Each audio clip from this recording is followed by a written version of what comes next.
And thanks everyone for coming to listen to this and to all those who read this paper and were interested in the idea of the ghetto in Southern Africa. I'm sure this will generate interesting discussions. Well, so I'm going to frame the paper that we have in front of you a bit more broadly in the context of my book, which is now in production in Indiana.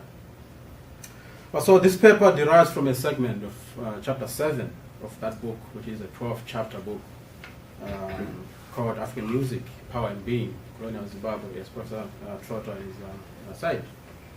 But first, notice the title change. I don't remember when I made this change, but basically the same issues that are outlined in the first iteration of the title, just to play with some of the key concepts, basically shorten the title. It's basically the same story. So this paper is one of the 3 chapters that examine in depth the Zimbabwean urban cultures under colonial rule. Urbanity for the colonized Africans, particularly in settler Southern Africa before the 1950s, meant the ghetto. So your ghetto is there. Otherwise known as the location in this part of the world, of Southern Africa. The ghetto is known as the location, initially called the native location, then called the African location. Never really became known as the ghetto in Southern Africa. They just called the location. After independence, it's now called the township, but basically it's something, conceptually at least. So this was the sequestered, racialized space where Africans were meant to live separately from their British white colonizers in colonial Zimbabwe. Together with the reserve, the rural reserve, the farming and mining compound, otherwise known as the Komboni. The reserve constituted a structure for intensive colonial exploitation of Africans and African resources for colonial development. So the location, or if you like, the ghetto, was not just about racial segregation and discrimination.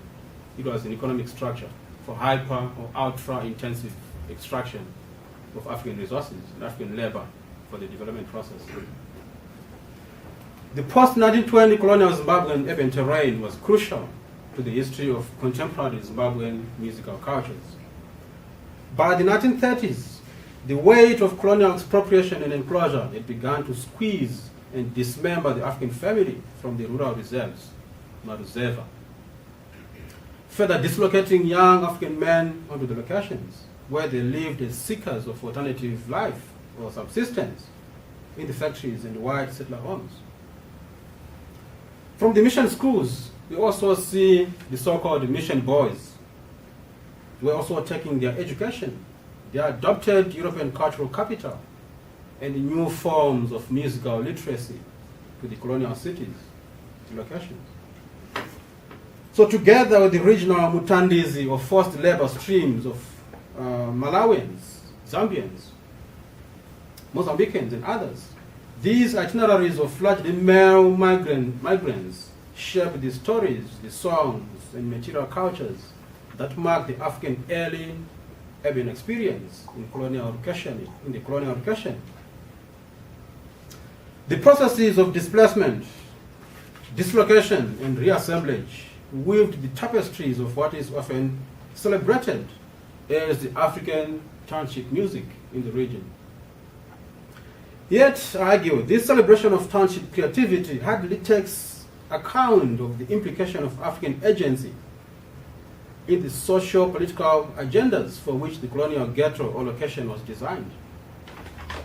In my work, African Music, Power and Being, I illustrate the point that African modes of urban self-crafting were deeply implicated in and mediated through colonial regimes of socio-political engineering, racialized spatial confinement, subject making, and social control.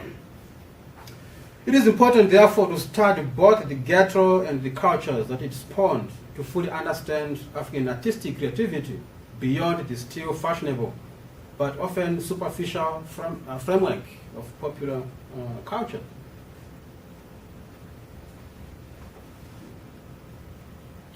So what I do here is I hopefully take you away from South Africa for a moment and kind of critique the whole idea about segregation, or this form of confinement and extraction, is exceptional to apartheid South Africa. The whole region of Southern Africa was basically settled by European colonizers. So they were all settler colonies. So the whole system of racial segregation and exploitation was not limited to South Africa. You go to Namibia, same process. You see these very same ghettos in structures of exploitation in Zimbabwe and elsewhere. So together with the Komboni, the mine and farm compound, and the reserva, the rural native reserve, Criminalized was a colonial crow designed to extract, control, confine, and regulate the colonized.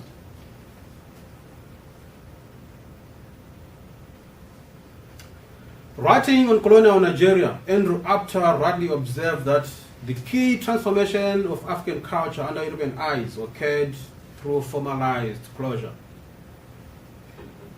The Rhodesian colonial state regulated African urban self-expression largely through what it called the native social welfare policy, which was a euphemism for racialized state and capital-sponsored sport and entertainment. As a crow, do I define what a crow is? It's basically an Afrikaans term depicting or the designation of African communities, especially rural communities.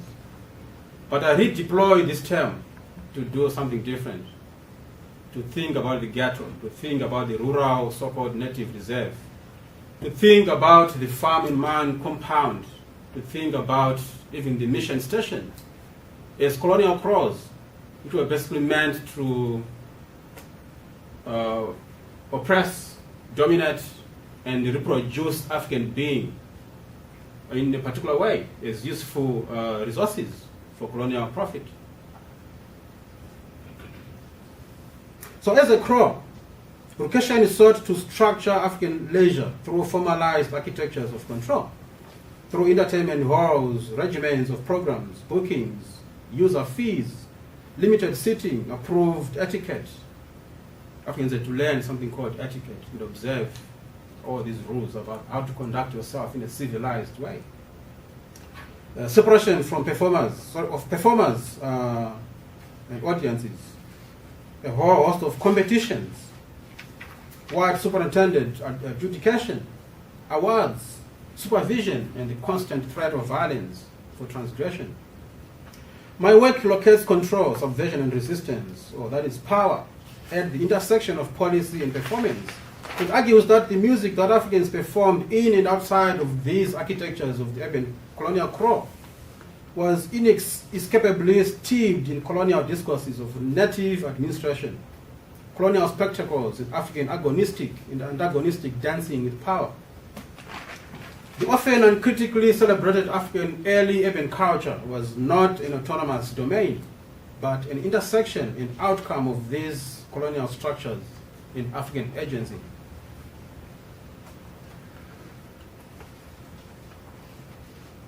This was a very common kind of image. As a space, the ghetto was feared. Things could happen to you if you don't take caution. When does that date from? Well, it's a very common image. So you find these across these places. So this specific image, I'm not sure. It's just a representation of the idea. So the native is that creature that you have to control, but also fear. You're like a wild animal. Beware of the Yes, wild yes. animal. Yeah. Well, the whole point is, I argue, is to animalize and reduce humanity and reduce these people into a resource, just like you domesticate cattle. And that's exactly what the ghetto was meant to do.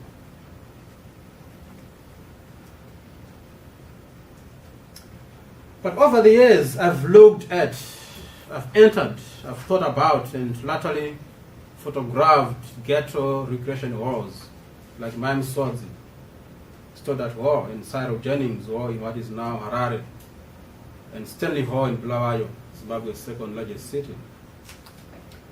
The history of these performance spaces is fascinating. We have these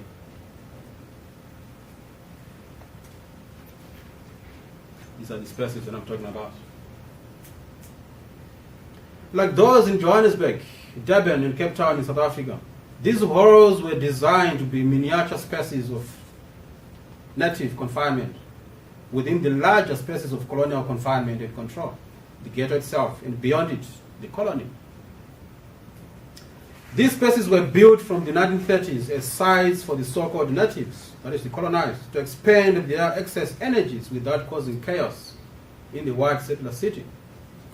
By chaos, of course, the colonial state meant African demands for eroded rights and freedom.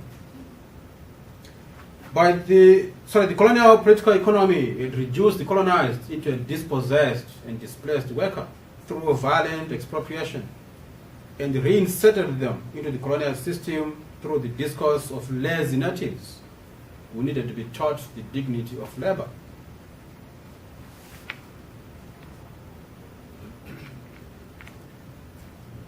So the ghetto, together with the reserve and the compound, were spaces for intensive resource and labor extraction. Yet the colonial ideologues realized that it was not enough to teach the native to work. The so-called natives could still pose a serious political risk after work and during the one-day weekend when they were not at work. So the question became, what is to be done about the native when he's not at work?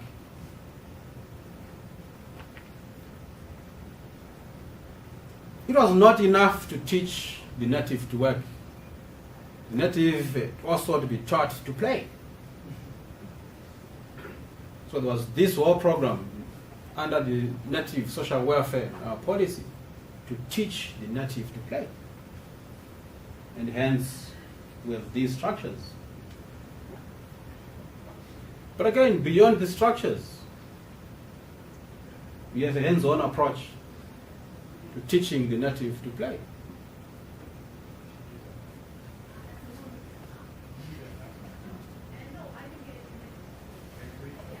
As Ngogiwathiong rightly argued, the colonial state was terrified of the open space, and the open space was key to African historical performance. This is why it built these recreation halls with money gotten from African drinking as the envisaged solution. After the British Native Superintendent's Office, the beer hall was the first building erected in every ghetto to raise money for these kinds of structures.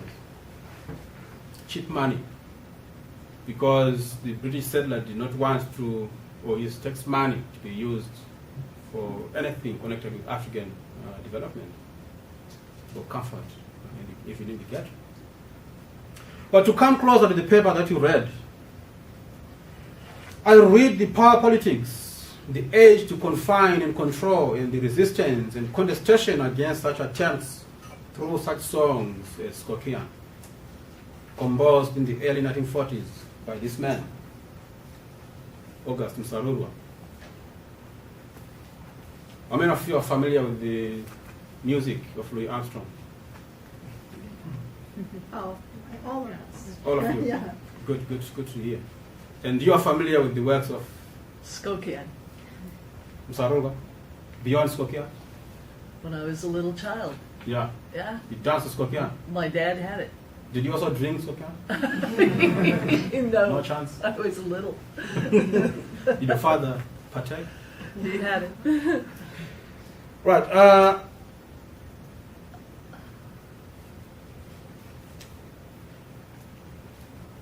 I don't know if they can perhaps stop this or come back to it later on and give you a bit of a sample and some ideas about how this song was actually composed by some of the musicians who were involved with Msarurwa. Well, let me talk a bit about Skokiaan in context. as I do in that paper, argue that Skokiaan was an underclass counter-discourse that contested the colonial state's criminalization and control of an emergent urban African cultural economy that revolved around the independent brewing and consumption of alcohol and artistic performance.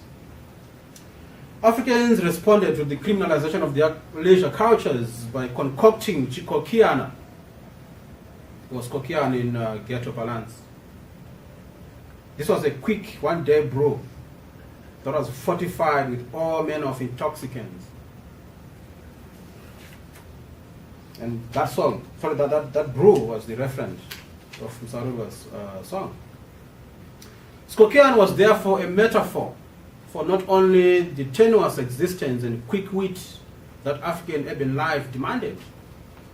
It was also a metaphor for the popular African cultural contestation of discordant colonial modernity's attempts to reproduce and control racialized underclass African being, both physically and ideologically. The bold resistance gave the brew its many coded monikers, not just Skokiaan or Chiwani, basically meaning one day, but also the bold declarative Chandada, which means I do whatever I like. As such, the song indexed the African underclass ability to celebrate defiance in self-fashioning registers that transcended colonial negation and alienation. So those structures, those architectures, did not crush the African innovative spirit. The ghetto is therefore interesting because it spawned these rich cultures of violence, repression, but also resistance and defiance in African innovativeness. And so studied closely, it is also clear that African agency and innovativeness subverted and repurposed these architectures for self-liberation. I don't know if you noticed.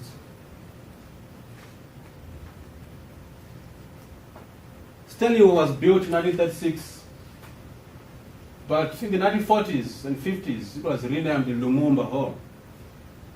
The Africans were supposed to entertain themselves within these structures, basically took hold and subverted and renamed and repurposed these structures, turned them into totally different spaces.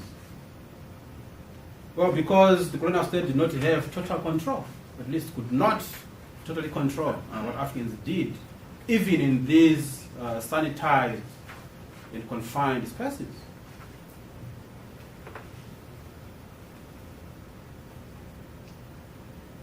And so a lot of these cultures would lead to more militant musical traditions, such as Chimurenga, the guerrilla songs that helped inspire the liberation struggle by the 1960s. Chimurenga musicians, such as Thomas Mapfumo,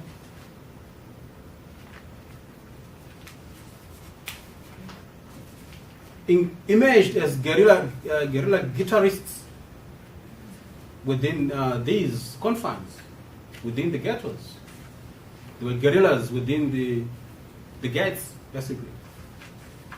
This means that through these architectures, the settler regimes set themselves up for destruction, precisely, again, as I said, because they could not control their own monstrous structures of repression.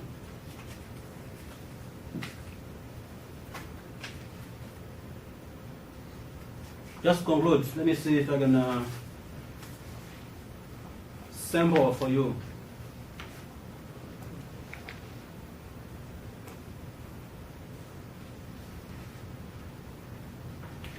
Right, this is the guy to your left.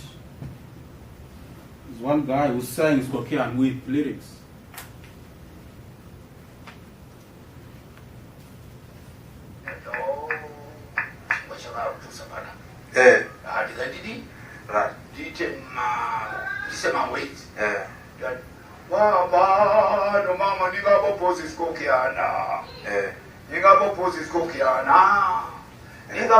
Skokiaan, Zopela mapapu, Skokiaan, Skokiaan, abasozeke miyekele, sokwazela kwakamba negazi, ikudla kwabasundu. Sona Skokiaan, Sona Skoki, Sona Skokiaan, Sona Skokiaan, Sona Skokiaan, Skoki, Skokiaan. Abalo mame ningaboposi Skokiaan, ningaboposi Skokiaan. Nizopela mapapu, ikuta kwa Afrika. Sona Skokiaan, Sona Skoki, Sona Skokiaan. Luya msonga no kake. Luya msonga kati no di mami kake. So Louis Armstrong took on the song and did whatever he did with it and popularized the misread version of the song. I spoke to this guy, I've been speaking with him for a number of years now. So he claims to have been one of the composers, if not the composer of the lyrics of the song. So it's basically narrating the song, the way I represent it. Basically warning parents, mothers and fathers who have been fathers, don't drink this devil's brew because it's going to waste your lungs. But how can we stop? It's now flaws in our blood system. It's part of us now.